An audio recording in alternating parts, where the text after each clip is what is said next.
அனைவருக்கும் வணக்கம். வாழ்க வளமுடன். நான் உங்கள் பாலசுப்ரமணி. நம்ம இன்னைக்கு பார்க்குற தலைப்பு என்ன அப்படின்னு பார்த்தோம்னா, வீட்டில் வாஸ்து கோளாறு இருந்தது அப்படின்னாவே வீட்டில் சண்டை சச்சரவுகள் வரும், செலவு அதிகமாகும், நோய் நொடி வரும்.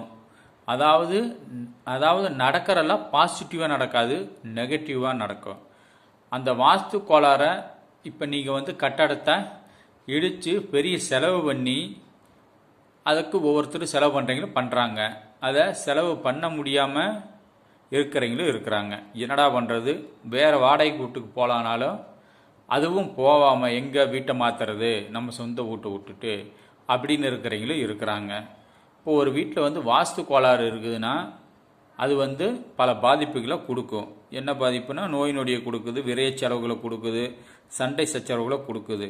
அதை எப்படி சரி செய்யலாம் அப்படின்னா, வீட்டில் வலம்புரி சங்கு வைத்து பூஜை செஞ்சீங்க அப்படின்னாவே உங்களுக்கு இந்த பாதிப்புகள்லாம் குறையும், வாழ்க்கையில் வெற்றி அடையலாம். இதை செஞ்சு பாருங்கள். உங்கள் குடும்பத்தில் நீங்கள் கஷ்டமாகவே இருக்கிறீங்க, பாதிக்கப்பட்டே இருக்கிறீங்க, நோய் நொடியாக இருக்கிறீங்க அப்படின்னா நீங்கள் வலம்புரி சங்கு வச்சு பூஜை செஞ்சு பாருங்கள். உங்களுக்கு கட்டாயம் மாற்றம் தெரியும். இதை செய்து வாழ்க்கையில் கொஞ்சம் கொஞ்சமாக முன்னேறுங்க. பின்னாடி நல்ல முன்னேற்றத்துக்கு வந்துடலாம். ஒரே அடியாக டானு முன்னேற முடியாது. கொஞ்சம் கொஞ்சமாக முன்னேறி வாழ்க்கையில் நல்ல ஒரு இடத்துக்கு வந்துடலாம். இதை செய்து பாருங்கள். வாழ்க்கையில் சிறப்பாக வாழலாம், மகிழ்ச்சியாக வாழலாம். வாழ்க வளமுடன். நன்றி, வணக்கம்.